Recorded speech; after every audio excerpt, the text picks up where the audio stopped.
Good morning friends, welcome back to my channel. আশা করি সবাই তোমরা ভালো আছো। সকালবেলায় 9:05 বাজে। আমার মেয়ের ভাত নেমে গেছে, মেয়ে এখন আসছে না, আজকে মনে হয় নিচে দুষ্টামি করছে হয়তো। আর এখানে ওর বাবার ভাত বসে গেছে, ভাত হওয়ার মধ্যে। আজকে টিফিনে নিয়ে যাবে রুটি, তো এখানে রুটি বানানো হচ্ছে আমার।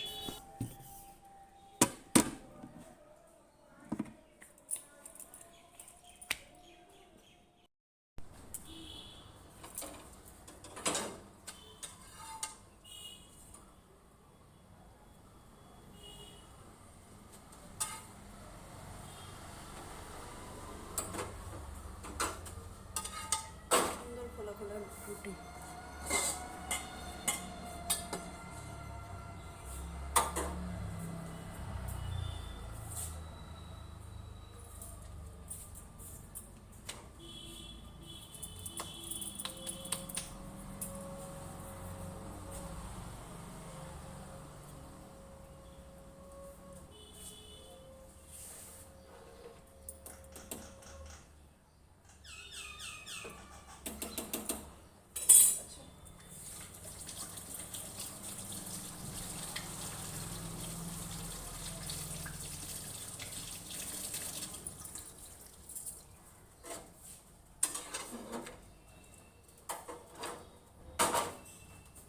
মামা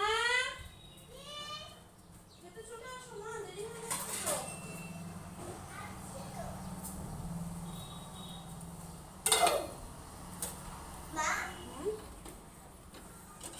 চলে এসছো?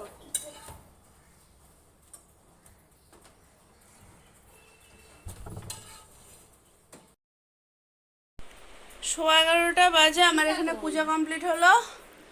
আর চা। দেখো অবস্থা আমার মেয়ের, এখানে বাটারটাকে রেখে দিয়েছে। এই বাটার নিয়ে কাণ্ড হয়েছে জানো। কী হয়েছে বলো তো? বাটারটাকে নিয়ে শুনু ওইখানে লুকায় রাখছে। আর হচ্ছে কি রোদ, বাপরে বাপ, তাকানো যাচ্ছে না মনে হচ্ছে বাইরে। আমি জাস্ট তাকাতে পারছি না, সোজাসুজি তো তাকাতেই পারছি না, চোখ পুরো বন্ধ হয়ে আসছে।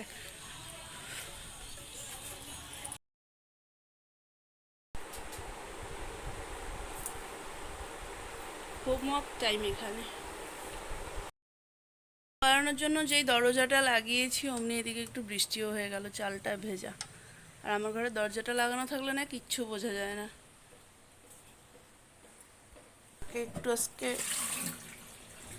রূপচর্চার দিন মার, আজকে একটু তো মার হবে একটু রূপচর্চা। মা এখানে না ঘুমিয়ে শুয়ে, ঘুম নষ্ট করে রূপচর্চা করবে, শুয়ে আছে। আজকে সন্ধ্যাবেলায় ছাদে আমি একটু ট্রাই করছি দোসা আজকে। সাম্বার তো আগে করেছি, ওটা তো টেনশন নেই। সাম্বারের এখানে সবজি বানিয়ে রেখেছি। আর এখানে বাদামের চাটনির বাদাম ভিজিয়ে রেখেছি। দোসার ব্যাটারটা হাফ রেডি করে রেখেছি। কারি পাতা। এই হচ্ছে আমার ফার্স্ট দোসা, খেয়ে দেখো। খেয়ে দেখো, খেয়ে দেখো।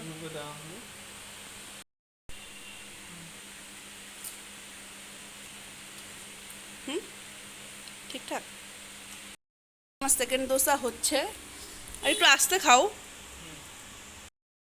হ্যাঁ, বিষয়ী লোকের সঙ্গ করেন না এবং বিষয়ী লোকের দ্বারে মহাপ্রভু জানো না। সুতরাং আপনি তো রাজা, তো মহাপ্রভু তো আর আপনার এখানে আসবে না। হ্যাঁ, আর আপনি যদি সরাসরি দর্শন করবার জন্য মানে আবেদনও করেন, তাও তিনি দর্শন দেবেন না। তো একটা কি কাজ বলছে, কৃষ্ণ নাম বড় মধুর, যে কৃষ্ণ ভজে সে বড় চতুর। চাতুরালির আশ্রয় নেন। বলছে কি করতে হবে? বলছেন একখানা ঝাঁটা নিয়ে ওই রথের অগ্রে অগ্রে, হ্যাঁ, ঝাড়ু দিতে দিতে যাবেন। সে সময় মহাপ্রভু উন্মত্ত নৃত্যর মধ্যে থাকবেন। হ্যাঁ, পারলে পেলে তার চরণও আপনি পাবেন, তার কোলও আপনি পাবেন। তাই আজও প্রথা আছে, রথের আগে, হ্যাঁ, ঝটিকা অর্থাৎ ঝাড়ু নিয়ে, হ্যাঁ, পথ পরিষ্কার করতে করতে রথকে এগিয়ে নিয়ে যাওয়া।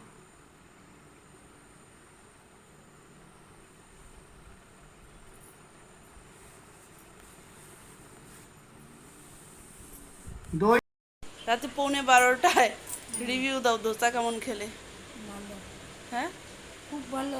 মামাম ঘুমিয়ে মাম্মা পড়েছে, ঘুমিয়ে পড়েছে, আর ঘুমিয়ে পড়েছে। ওকে আর ডাকাটা চলো করো মা, না। গুড নাইট তাহলে। শুবে না তুমি আজকে? না, না, শুবে না? মোবাইলটা কাছে নিয়ে শোবা, যান। বাবা এই ঘরে শুয়ে পড়েছে। গীতা এখানে শুয়ে পড়েছে। আর আমি এত রাত্রে রিভিউ নিলাম কারণ আর কি আমি তখন পড়ে দৌড়ে চলে গেছিলাম পাঠে, আজকে পাঠ ছিল না। তো দোসা করতে করতে আমার অনেকটা দেরি হয়ে গেছিলো, তারপরে পাঠে যাওয়ার ছিল, আর তখন আর রিভিউটা নিতে পারিনি। তো যাই হোক, ওখান থেকে আসলাম আমি 11টা নাগাদ, তারপরে একটু বসলাম, গল্প করলাম, স্নান করলাম সবার আগে। কারণ কি এত গরম পড়েছে না, মানে আর থাকা যাচ্ছে না, গরমটা জাস্ট আর নেওয়াই যাচ্ছে না, প্রচণ্ড গরম পড়েছে। বৃষ্টি হলেও মানে 5 মিনিট হয়তো বৃষ্টি ঠান্ডাটা থাকছে, বৃষ্টি কমার সাথে সাথে 5 মিনিট ঠান্ডা, তারপর আবার সেই যে একটু সেই গরম। আর বাকি তাহলে চলো আজকে এ পর্যন্ত রাখছি ব্লগটাকে।